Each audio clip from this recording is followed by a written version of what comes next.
Bismillahirrahmanirrahim guys. Sekarang ada babe rolen, babe roti molen. Roti ini dibuat yang pasti rasanya enak ya. Ada 3 rasa. Nih, ada pisang keju, ada tape keju, ada pisang coklat. Ini dibuat tanpa bahan pengawet dan melayani pesanan-pesanan kalian yang seputaran Jabodetabek. Bisa buat nemenin ngopi, buat acara-acara boleh. Dan ini karena gue paling suka pisang keju, ini gue dulu yang nyoba nih. Nih dia tuh kayak crunchy gitu depannya tuh. No.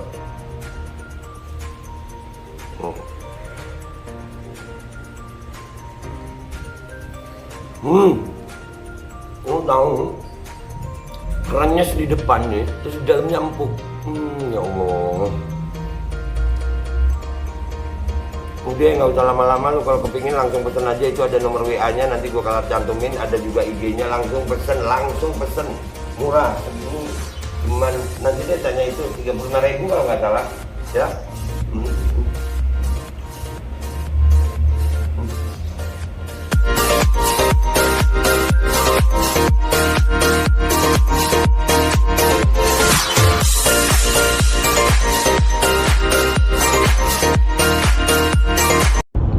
Halo, selamat malam Indonesia. Kembali dengan saya Alvin Lim dari LQ Indonesia Law Firm.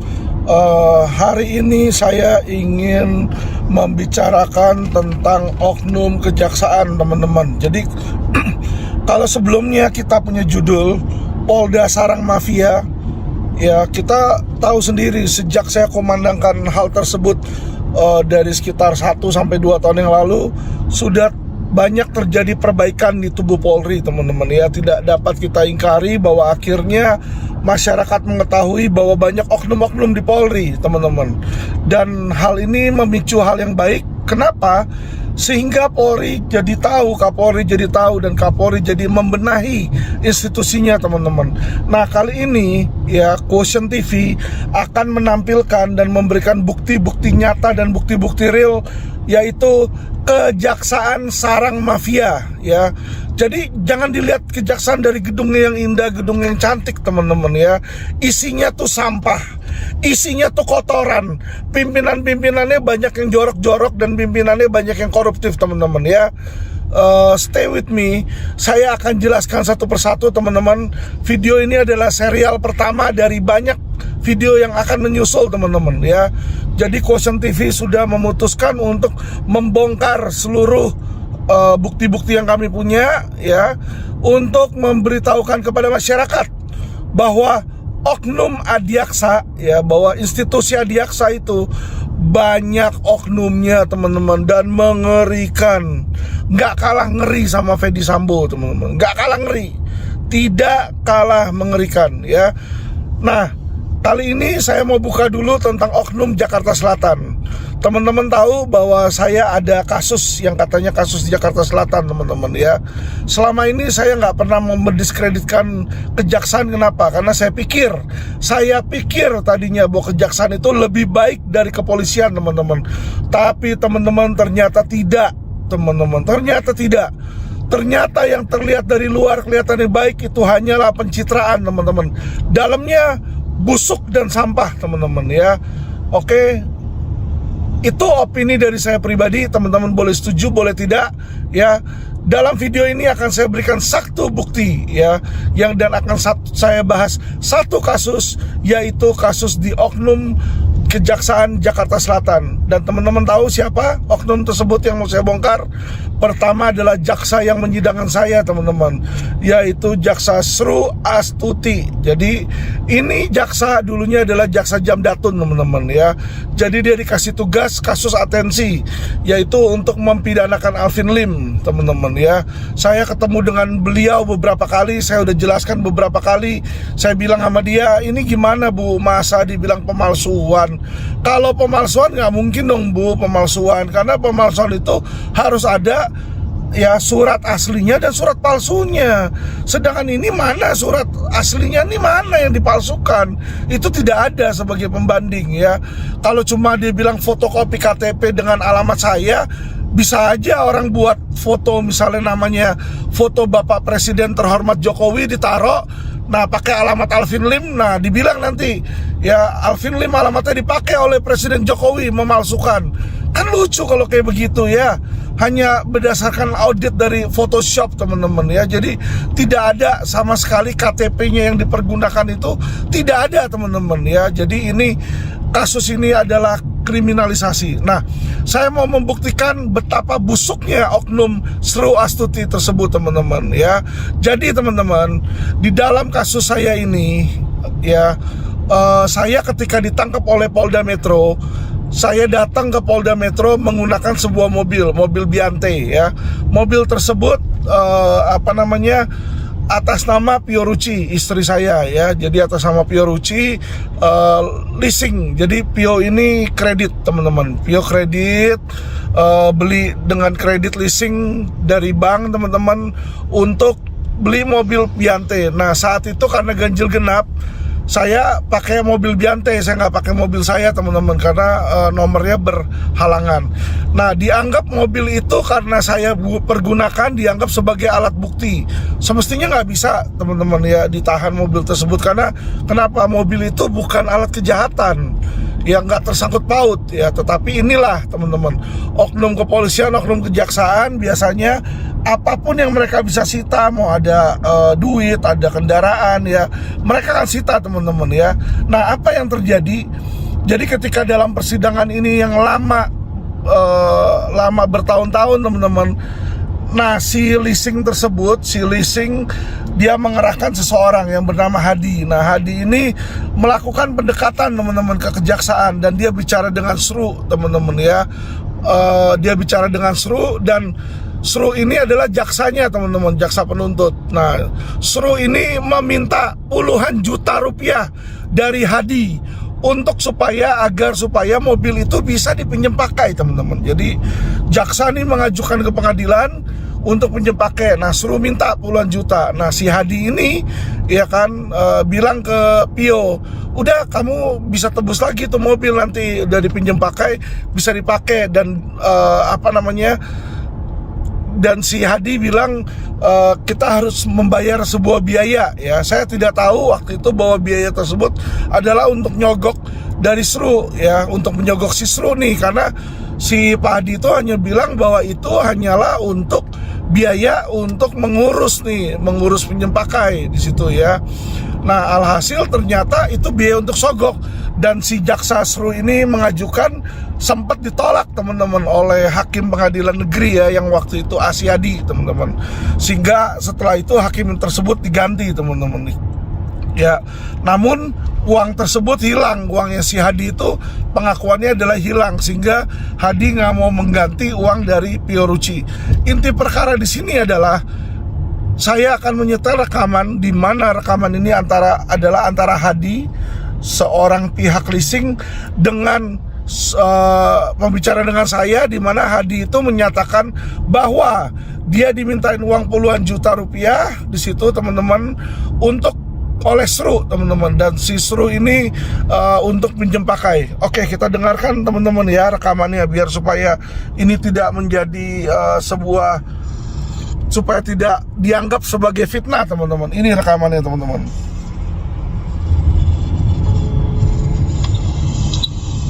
Halo, siang Pak. Ya. Aku mau nanya, gimana, udah ada perkembangan baru belum Pak? Yang mana tuh? Buat mobil yang Biante itu kan Bapak masih kurang bayar ke kita, makanya yang waktu itu Bapak balikin. Tapi kan ada kekurangan, maksudnya udah ada perkembangan belum? Apakah mobil udah keluar? Atau udah dibalikin sisanya? Sama sekali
masanya Pak.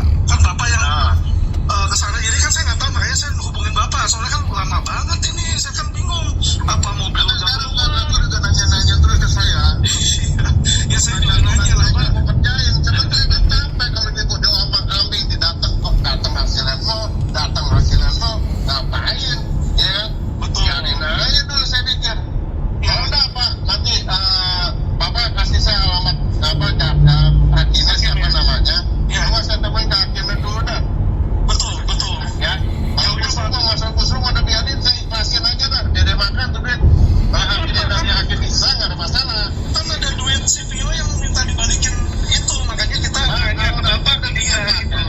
Ya, kalau saya udah bisa pinjam pakai dinas per unit, ya kembalikan duit yang itu. Buat saya nggak ada masalah.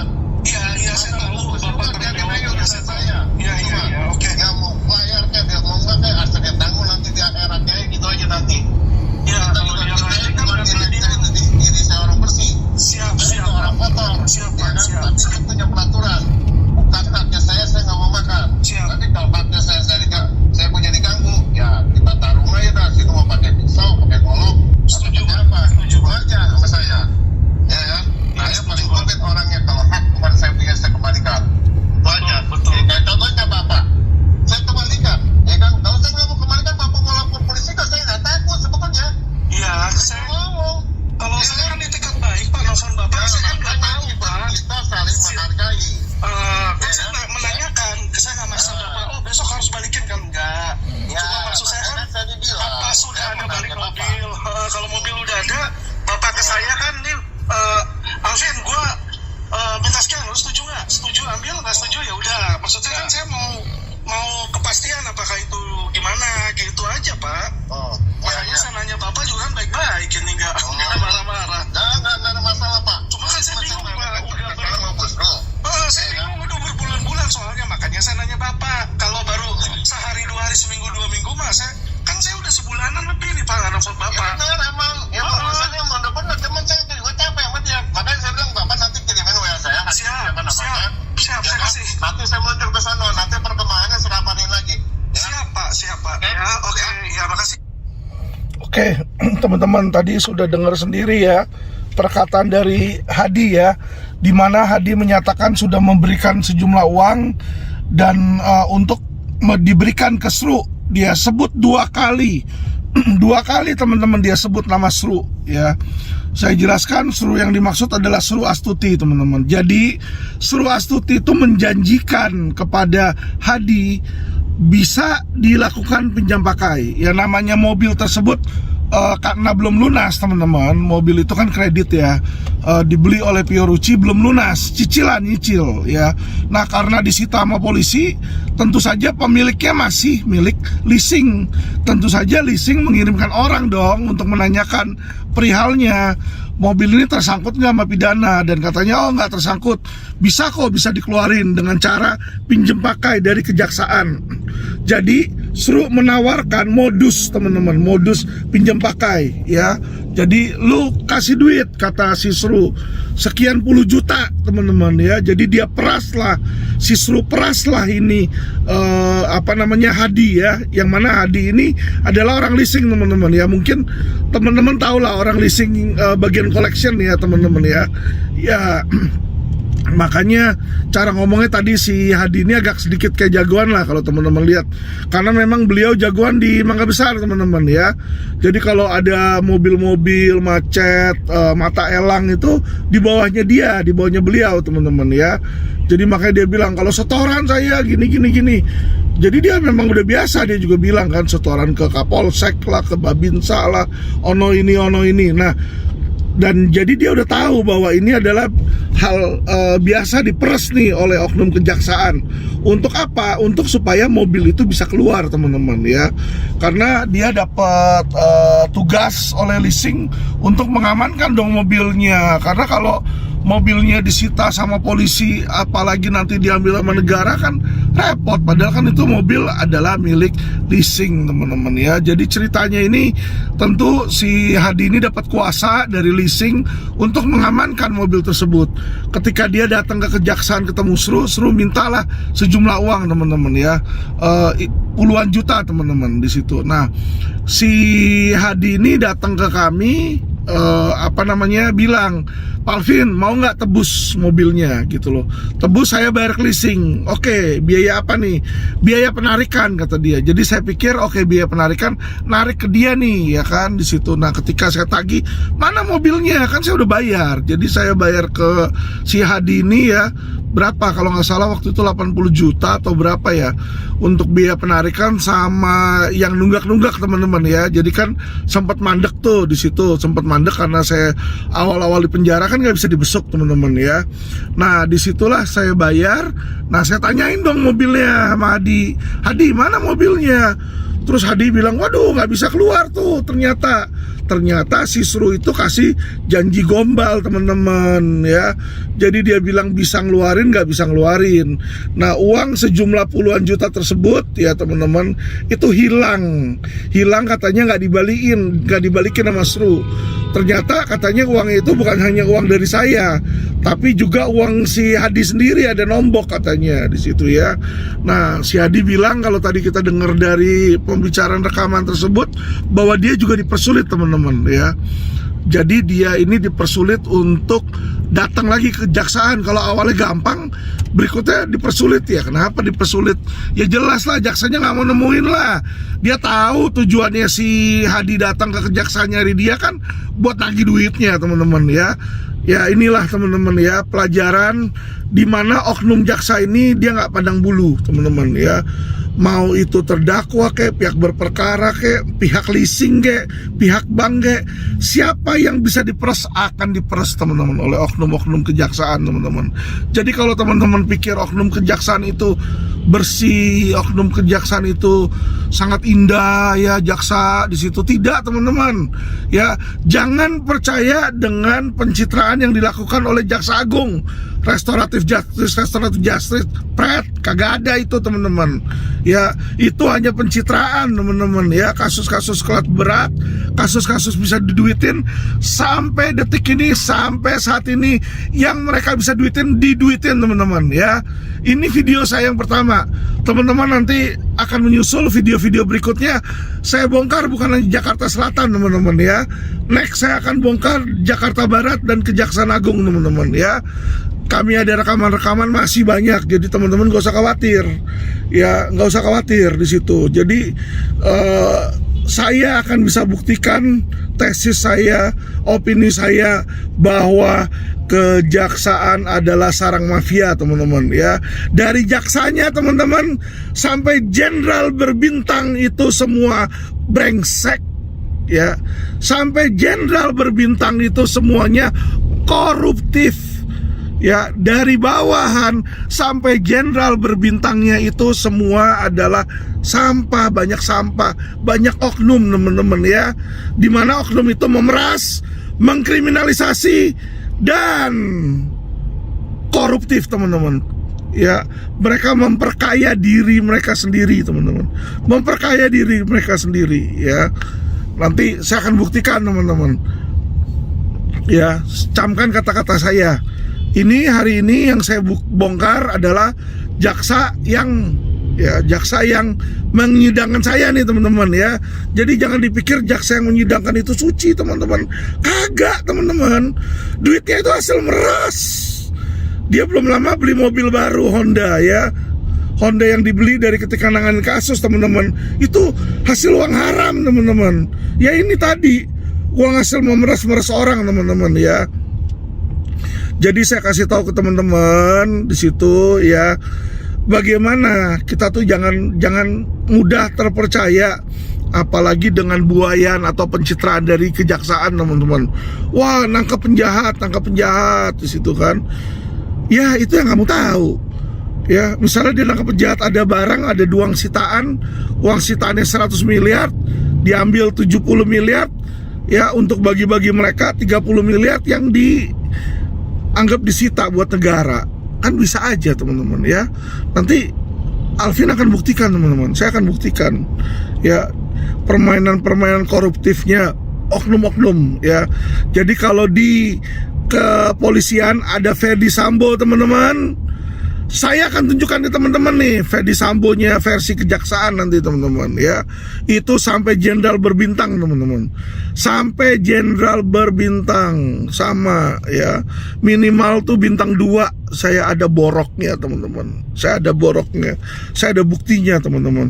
Saya akan buktikan teman-teman, saya akan buktikan perkataan saya. Jadi jangan kita pikir Adiaksa itu bersih teman-teman. Adiaksa adalah sarang mafia hukum, sarang mafia peradilan teman-teman. Di mana banyak masyarakat tidak memperoleh keadilan, di mana banyak masyarakat juga di sana teman-teman ya yang dikriminalisasi. Teman-teman, saya juga membaca berita di sini bahwa kemarin setelah kasus Ferdy Sambo itu naik ya teman-teman ya. Nah sekarang tiba-tiba dipertanyakan tentang kasasi nih teman-teman. Jadi dari kejaksaan ini bilang bahwa mereka sudah meminta keadilan, dibilang memberikan keadilan kepada Laskar FPI ya. Itu kalau menurut saya jauh teman-teman dari Laskar, dari keadilan. Kenapa? 2 terduga pelaku aja cuma dituntut 6 tahun ya. Cuma dituntut 6 tahun. Coba teman-teman bayangin ya kan, dalam kasus Alvin Lim pemalsuan ya, saya nih yang dianggap memalsukan ya, yang mengakibatkan kerugian terhadap Meli nih ya. Meli dianggap merugikan Allianz 6 juta perak teman-teman. Saya dituntut 6 tahun. 6 tahun untuk 6 juta perak. Apakah nyawa Laskar FPI 6 orang itu hanya berharga 6 juta juga? Kok sama tuntutannya cuma 6 tahun di situ? Ringan sekali.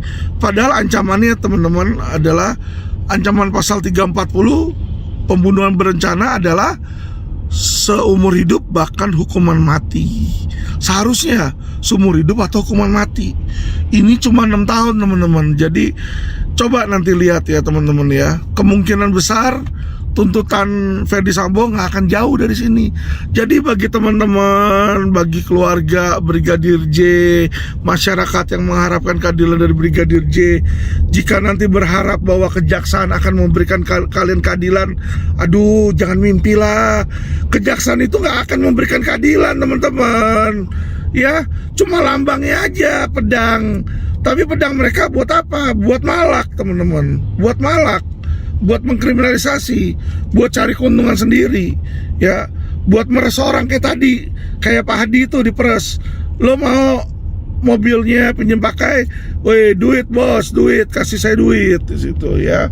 Jadi masa ini lama sekali kok ke MA nih, dari bulan Maret sampai sekarang Agustus 5 bulan kagak dilempar-lempar ke ke Mahkamah Agung. Kan lucu di situ ya teman-teman ya. Vonisnya juga cuma 6 tahun. Ya iyalah, dagelan teman-teman. Ya terus apa? Putusan hakim bebas. Ya inilah. Jadi teman-teman ya, kalau Ferdy Sambo mengakui dia membunuh berencana ya, FPI yang benar-benar dibunuh itu cuma dituntut 6 tahun ya. Inilah nanti dagelannya terjadi, versinya kalau menurut saya nanti kurang lebih sama teman-teman ya.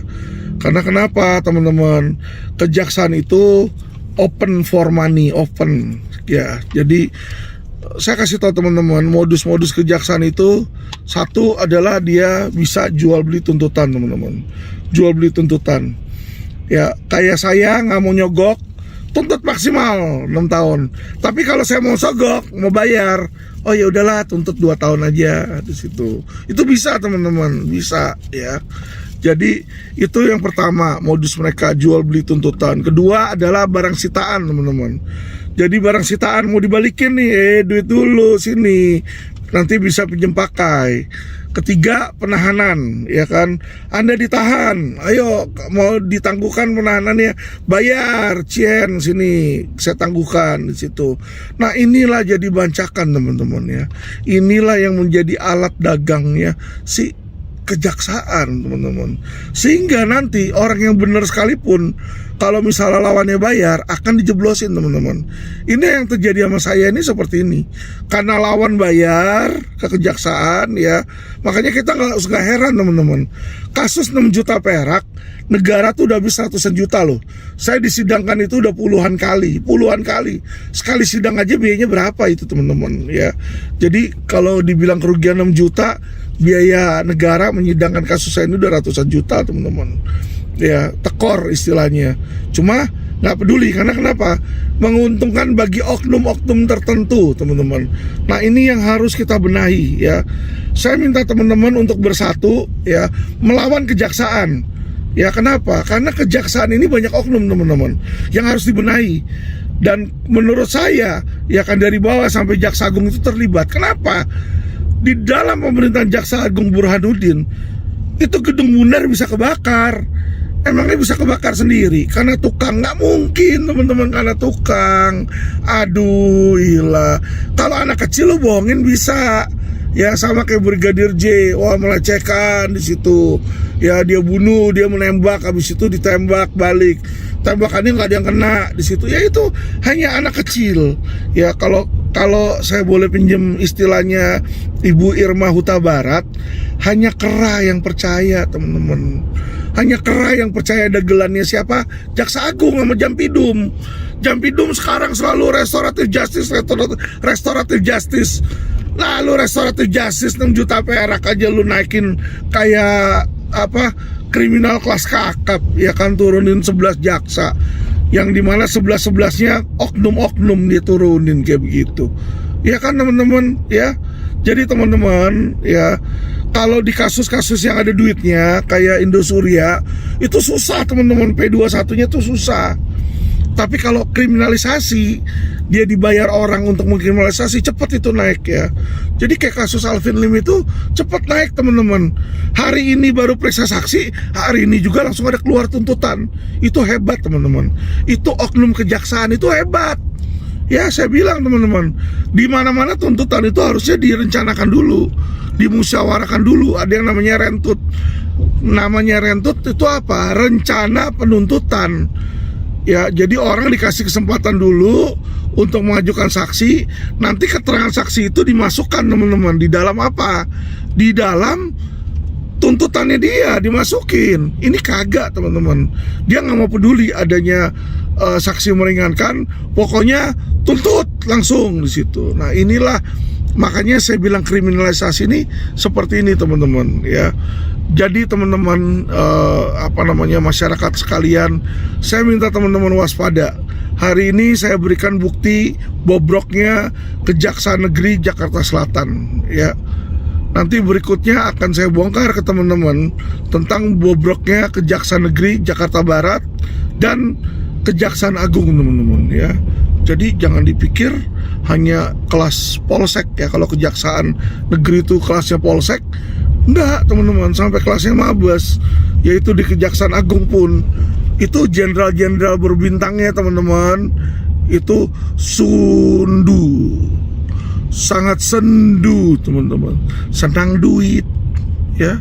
Jadi pada sendu-sendu itu, pokoknya jaksa-jaksa itu senang duit, teman-teman. Kalau dia bisa tahu kasus mana yang, wah, kasus ini banyak duitnya, wah, kasus itu nggak ada duit, yang ada duitnya cepat, teman-teman, di situ, ya.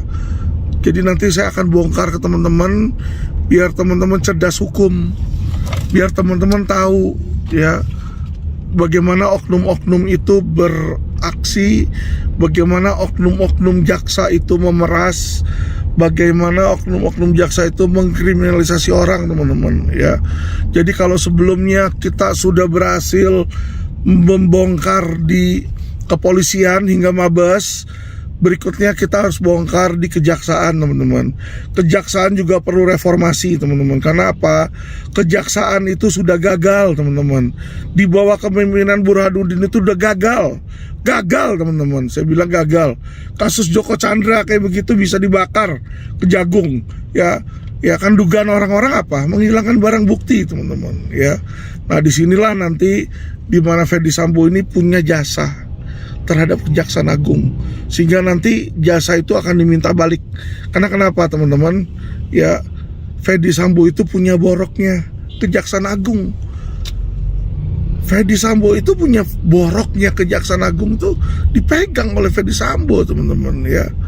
Jadi jangan salah teman-teman. Dan juga diadilinya di mana teman-teman? Di PN Jakarta Selatan. Jadi antara PN Jakarta Selatan nih, antara Pengadilan Negeri Jakarta Selatan, Mabes Polri, sama Kejaksaan Agung teman-teman, itu sudah merupakan sebuah mafia peradilan. Mafia peradilan abad kini teman-teman, yang dimana tujuan mereka hanyalah mengkriminalisasi, memeras, dan koruptif teman-teman ya. Saya akan berikan lebih banyak bukti di video-video selanjutnya teman-teman ya. Jadi LQ Indonesia Law Firm, Quotient TV, dan Alvin Lim tidak pernah mau berbicara fitnah. Kami berbicara berdasarkan bukti-bukti ya. Hari ini saya berikan satu bukti tentang koruptifnya dari Sru Astuti, oknum jaksa Kejaksaan Negeri Jakarta Selatan. Besok saya akan berikan oknum lain teman-teman ya. Tunggu saja tanggal mainnya teman-teman ya. Kita bongkar semua. Tapi kita kulitin dulu teman-teman, dari kulitnya, dari yang paling luar sampai jenderalnya nanti akan saya bongkar teman-teman. Akan saya bongkar. Saya nggak takut. Saya udah diancam sama mereka teman-teman ya. Bahkan saya di Singapura pun kemarin, di Singapura saya ditemui seseorang, saya juga udah diancam. Lo mau mati katanya. Mati ya, lebih enak gue mati kok ya kan. Lebih baik saya mati jadi orang bersih teman-teman, daripada saya hidup jadi orang munafik ya. Buat apa saya jadi munafik kayak oknum polisi, oknum jaksa yang tugasnya apa ya, lintah darat. Dia jadi kriminalisasiin orang ya, koruptif ya. Tugas kerjanya meres kayak tadi Pak Adi diperes. Mending berhasil teman-teman. Udah peres kagak berhasil, pengecut, kabur ditagih. Ya iyalah, apa itu ya kan? Udah gagal ngasih orang janji palsu, gagal ngasih janji, bilang bisa keluarin mobil, ternyata nggak bisa keluarin mobil. Udah gagal, kabur ngumpet teman-teman di balik institusinya dia. Inilah teman-teman jaksa RI yang terhormat teman-teman ya. Nilainya cuma puluhan juta rupiah. Murah teman-teman, murah teman-teman ya. Mobil saya aja semua jauh lebih mahal daripada itu. Makanya teman-teman, kita gak heran ya, jaksa Kesru bisa beli mobil mewah, bisa beli mobil Honda baru di situ teman-teman ya. Jaksa Agung, jaksa Jampidum, jaksa-jaksa itu wah, hidupnya bisa mewah, dia punya barang juga ya teman-teman. Kenapa? Bukan dari gajinya teman-teman ya. Jadi mereka ini yang kejaksaan ini, petinggi-petinggi kejaksaan yang hidupnya mewah ini teman-teman, karena kaya korup teman-teman. Kaya karena korup ya. Banyak oknum teman-teman. Jadi kejaksaan yang teman-teman lihat indah itu isinya sampah, isinya kotoran, isinya sangat bau dan jorok teman-teman ya. Yang butuh untuk dibersihkan, teman-teman ya. Ini saya cerita aja nih tentang rekaman ini ya kan. Saya masih banyak rekaman lain teman-teman, bukan cuma kejaksaan, bukan cuma oknum jaksanya, kasipidumnya, kajarinya teman-teman, aspidumnya, bahkan sampai ses jampidum itu semua teman-teman kotor, bau teman-teman. Waduh, ngeri, serem ya. Tahap pertama, video pertama adalah jaksa dari Jakarta Selatan teman-teman. Nanti kita lihat, saya kasihkan kepada teman-teman kelas beratnya teman-teman ya. Ferdy Sambo versus versi kejaksaan teman-teman. Ferdy Sambo versus kejaksaan, yaitu oknum jenderal Kejaksaan bintang 2 teman-teman. Bintang 2 tapi kerjanya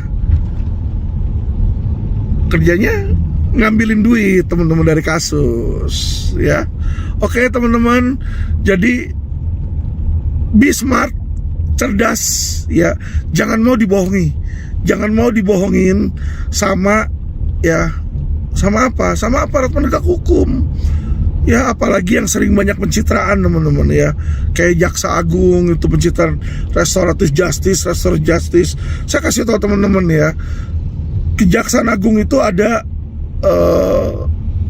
bagian yang namanya Kasipenkum, Kepala Seksi Penerangan Hukum, Kasipenkum teman-teman ya.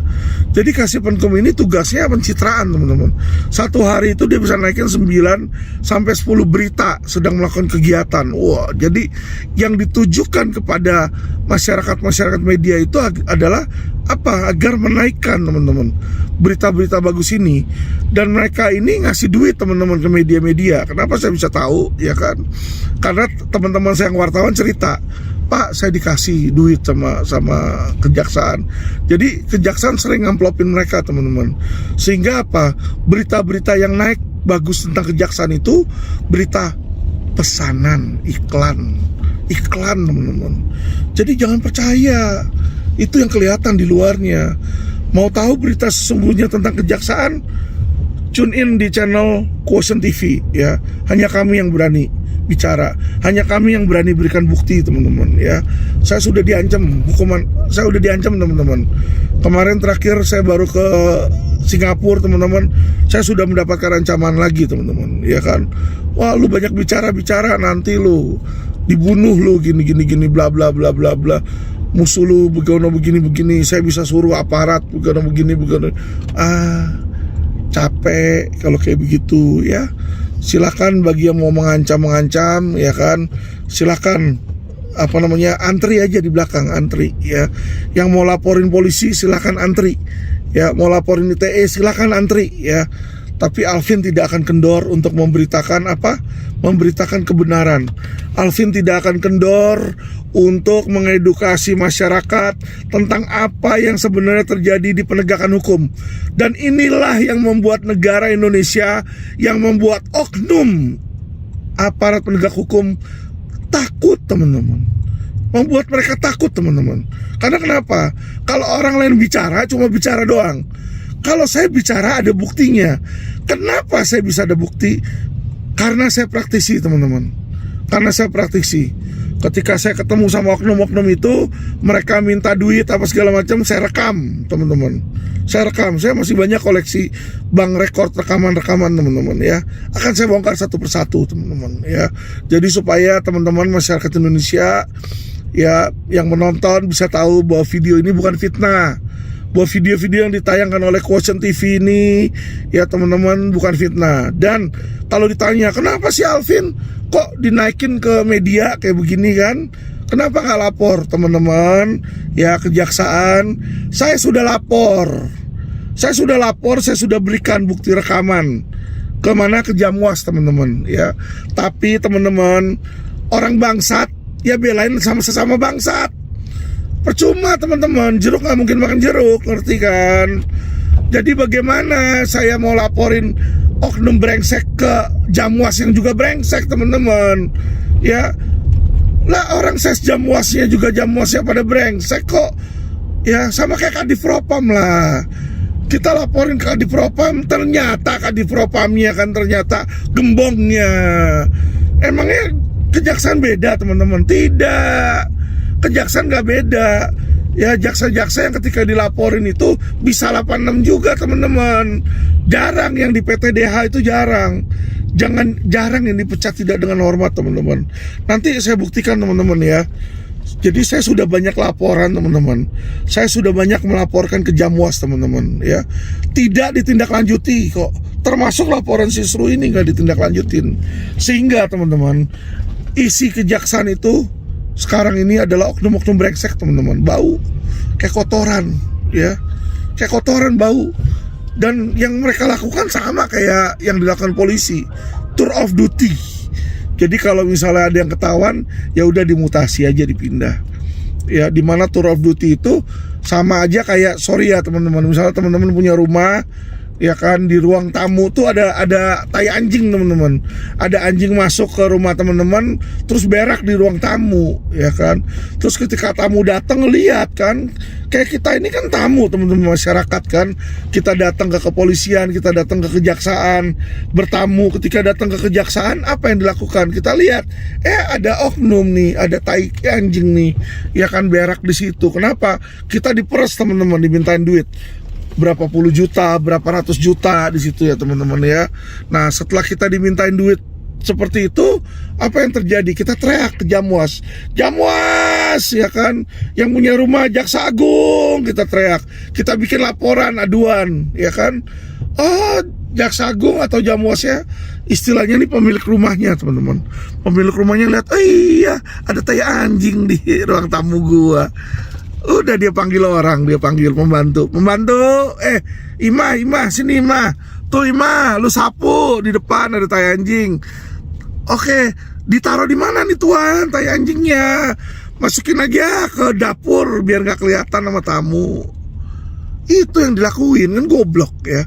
Jadi kalau udah tahu ada sampah, ada kotoran di dalam rumah, dan Jaksa Agungnya ini cuma yang dia lakukan cuma pindahin dari ruangan satu ke ruangan yang lain, apakah nggak bego itu? Apakah nggak tetap nanti di tempat yang baru sampah itu nggak akan mengeluarkan bau? Yang namanya sifatnya kotoran kan akan selalu kotor ya teman-teman ya. Ya, ini Al mau pulang ya? Ya, jadi teman-teman kita jelas tahu ya dengan ya, jadi biar teman-teman tahu bahwa banyak kotoran-kotoran di kejaksaan yang dimana kotoran itu tidak pernah dibersihkan teman-teman, melainkan cuma dipindahin dari satu tempat ke tempat yang lain. Oke, be smart teman-teman ya, agar supaya makin cerdas. Teman-teman yang belum subscribe silahkan subscribe, dan kalau bisa teman-teman bantu perjuangan kami ya. Kami nggak minta duit, nggak minta teman-teman untuk membela saya dalam kasus saya, tidak teman-teman ya. Nggak apa-apa kalau Alvin harus jadi korban di dalam kasus, di dalam upaya saya untuk menegakkan negara ini, saya rela teman-teman di penjara ya teman-teman ya. Tapi saya berharap agar negara Indonesia ini makin bisa sukses dan masyarakatnya bisa cerdas secara hukum, bisa tahu ya mana yang hanya pencitraan, mana pejabat yang benar-benar tulus teman-teman ya. Karena kebanyakan pejabat itu mereka nggak tulus teman-teman, tapi dia fulus ya, cari fulus di situ. Jadi teman-teman yang belum subscribe silahkan subscribe.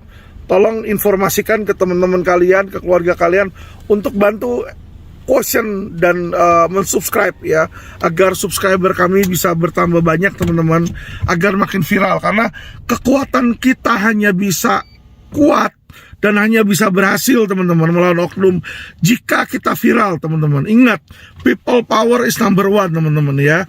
Jadi teman-teman, kita tegakkan people power, kita bersatu teman-teman. Jangan mau dipecah belah oleh oknum-oknum pemerintah dengan mengatasnamakan cebong dan kampret dan kecoa.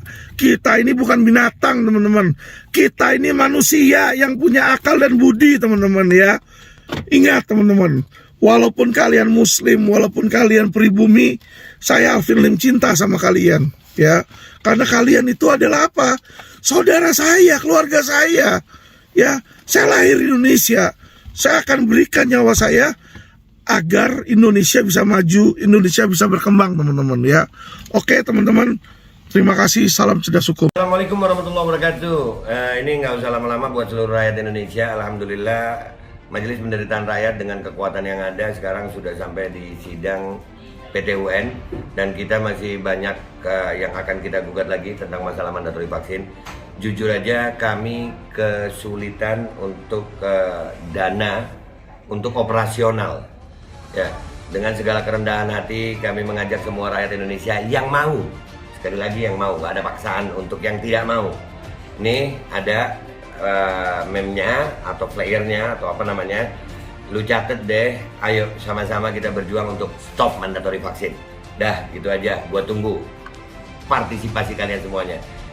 Gua nggak mau meminta pada lembaga tertentu, gua nggak mau minta pada partai tertentu, karena ini perjuangan untuk rakyat Indonesia. Gua nggak berafiliasi dengan kelompok tertentu, gua nggak berafiliasi dengan partai tertentu, karena gua rakyat Indonesia yang untuk rakyat Indonesia. Kapan lagi kita berjuang dari rakyat, untuk rakyat, demi rakyat. Merdeka, Allahu Akbar.